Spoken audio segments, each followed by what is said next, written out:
From the moment ambulances started speeding the boys from the cave to the hospital, the world has wondered about their health. It's been dark.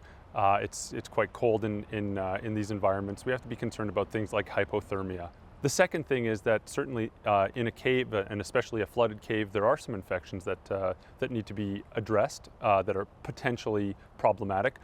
In fact, Thai officials have said the boys can't have contact with their parents yet because of that infection risk. They could be fungal infections like histoplasmosis, sometimes called cave disease.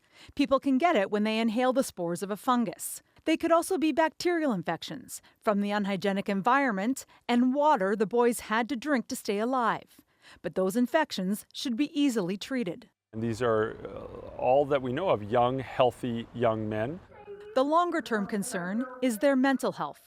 Clinical psychologist Phil Ritchie says there's no question they've been through a traumatic experience. Being separated from their parents would contribute to some of the trauma they might have experienced, but being with teammates I think may have a mitigating effect. I think that being collectively in something is much easier than being alone or with people that you don't know. The kids will need support, he says. That might be informal, from family and friends.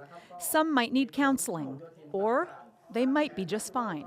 We don't want to just assume that oh, these kids are really scarred for life. You know, there is something called post-traumatic growth that sometimes we get as well, where actually kids and adults will integrate a traumatic experience in a way that really allows them to move forward and make sense, make meaning out of what they've been through. The most important next step, Ritchie says, is to reunite the boys with their families as soon as possible and get them back to their normal life, including playing soccer again.